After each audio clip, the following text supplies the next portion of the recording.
बिस्मिल्लाहिर्रहमानिर्रहीम। अस्सलाम वालेकुम। इस डायग्राम के हिसाब से मैं आपको समझाऊंगी turning effect in a current carrying coil. ये एक कॉइल है, इसके एक साइड को पॉजिटिव टर्मिनल से और एक को नेगेटिव टर्मिनल से कनेक्ट किया गया है, ठीक है।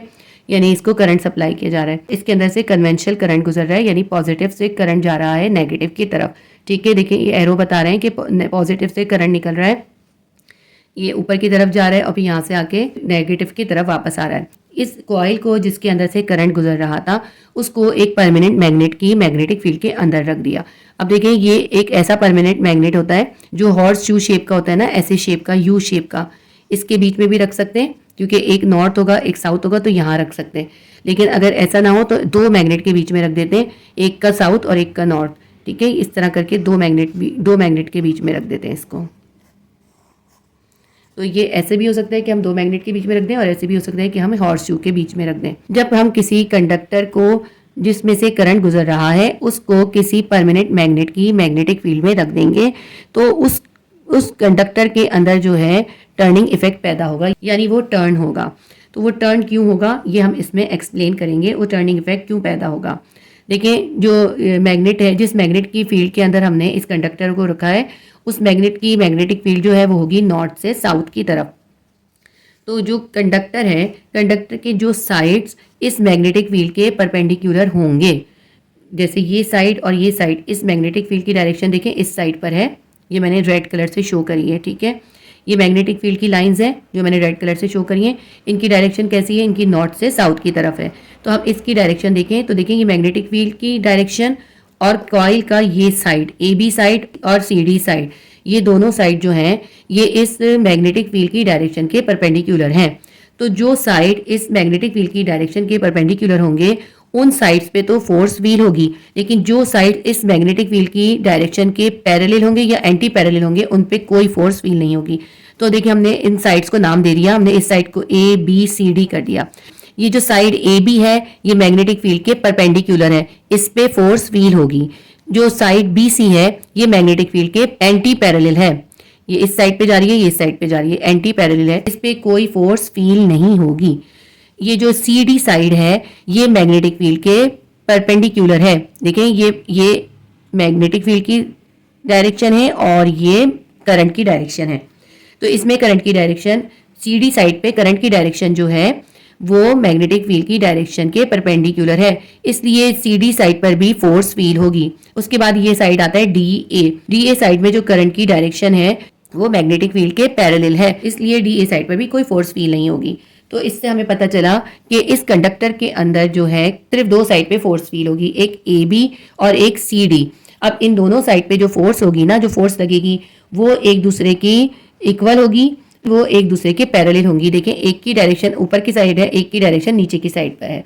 तो ऐसी फोर्सेस जिनकी का मैग्नीट्यूड तो इक्वल हो मगर वो एक दूसरे के पैरेलल हो और उनकी डायरेक्शन ऑपोजिट हो, वो कहलाते हैं कपल। तो इस कंडक्टर के ऊपर दो पैरेलल इक्वल फोर्सेस अप्लाई हो रही हैं, यानी कपल अप्लाई हो रहा है। तो जब भी किसी चीज़ के ऊपर कपल अप्लाई होता है या दो पैरेलल इक्वल फोर्सेस अप्लाई होती हैं जिनकी डायरेक्शन डिफरेंट होती है तो उसके अंदर टर्निंग इफेक्ट या टॉर्क प्रोड्यूस हो जाता है, यानी वो फोर्सेस उसको टर्न कर देती हैं। जैसे ये कॉइल है ना, इसके साइड ए बी के ऊपर जो फोर्स व्हील होगी वो होगी अंदर की तरफ इनवर्ट डायरेक्शन में, तो वो फोर्स इस कॉइल के इस साइड को अंदर की तरफ पुश करेगी और डीसी साइड जो है या सीडी साइड जो है इसके ऊपर जो फोर्स होगी वो आउटवर्ड डायरेक्शन में होगी, वो इसको बाहर की तरफ पुश करेगी। जिससे क्या होगा, एक साइड अंदर की तरफ और एक साइड बाहर की तरफ जब पुश होगा तो ऐसे करके ये रोटेट होने लगेगा, ठीक है। तो इस तरह इसके अंदर रोटेशन पैदा हो जाएगा और उसको कहते हैं हम टर्निंग इफेक्ट। तो ये फोर्स की डायरेक्शन इनवर्ड और आउटवर्ड कैसे हम पता करेंगे, इसको हम फ्लेमिंग के राइट हैंड रूल और लेफ्ट हैंड रूल के जरिए भी पता कर सकते हैं और हम इसको राइट हैंड स्लैप के जरिए भी पता कर सकते हैं। राइट हैंड स्लैप का मतलब है हम अपना राइट हैंड लेंगे और ये जो हमारी फिंगर्स हैं, फिंगर्स की डायरेक्शन हम रखेंगे मैग्नेटिक फील्ड की डायरेक्शन में। मैग्नेटिक फील्ड की डायरेक्शन इस साइड पर है तो हम अपनी फिंगर की डायरेक्शन कैसे रखेंगे, ऐसे रखेंगे, ठीक है। और थंब जो है उसको करंट की डायरेक्शन में रखेंगे। अब साइड ए बी पे देखें करंट जो है ऊपर की तरफ है तो हमने ये थंब को ऊपर की तरफ रखा और जो मैग्नेटिक फील्ड है वो इस साइड पर है तो हमने इस साइड पर अपनी फिंगर्स को कर दिया। थंब शो कर रहा है इलेक्ट्रिक फील्ड की डायरेक्शन ऊपर की तरफ और मैग्नेटिक फील्ड की डायरेक्शन इस साइड पर। अब हम जो ये कैसे बताएंगे कि इसमें फोर्स किस तरफ है, जब हम इस तरह सेट कर लेंगे उसके बाद हम ये देखेंगे कि हमारी जो हथेली है या हमारी जो पाम है वो किस साइड पर है। वो अगर अंदर की साइड पर है तो इसका मतलब है फोर्स इनवर्ड डायरेक्शन में। देखिए हमारी पाम जो है अंदर की साइड पर आ रही है, तो इसलिए इसमें फोर्स जो है ए बी साइड पर वो इनवर्ड डायरेक्शन में होगी। इसी तरह हम सीडी के ऊपर भी अपनी राइट हैंड स्लैप के जरिए डायरेक्शन हम फाइंड करेंगे फोर्स की, तो वो आउटवर्ड आएगी। ठीक है, ए बी पे इनवर्ड लग रही है और सी डी पे आउटवर्ड लग रही है, जिसकी वजह से इसके अंदर टर्निंग इफेक्ट पैदा हो रहा है। ये तो मैंने आपको पूरी डायग्राम एक्सप्लेन कर दी। बिल्कुल इसी तरह आप डायग्राम बना सकते हैं, और आप चाहें तो आपकी बुक में जो पेज नंबर 139 पे ये डायग्राम बनी हुई है ये बना सकते हैं। लेकिन इसमें मैंने इस साइड को नीचे बनाया, इन्होंने इस साइड को ऊपर बनाया है, इसीलिए इसके अंदर जो है इस साइड पे आउटवर्ड फोर्स लग रही है, इस साइड पे इनवर्ड फोर्स लग रही है, क्योंकि ये जो है डिफरेंट तरह से बनाई गई है डायग्राम। आप अगर चाहें ये वाली डायग्राम बनाना चाहें तो ये वाली बना लीजिएगा, और इसी तरह इसकी लेबलिंग कर लीजिएगा। और अगर ये आपको ईजी लग रही है तो ये बना लीजिएगा। ये भी बिल्कुल करेक्ट डायग्राम है। ये डायग्राम नेक्स्ट पेज पे यहाँ पे मौजूद है, ये वाली डायग्राम बनाई है मैंने आपको पूरा एक्सप्लेन कर दिया सारा। अब मैं इसको रीड करती हूँ। Turning effect on current carrying coil in a magnetic field. When a current carrying coil kept in a magnetic field, equal and parallel forces यानी couple act respectively on the side of the coil beside the pole of the permanent magnet।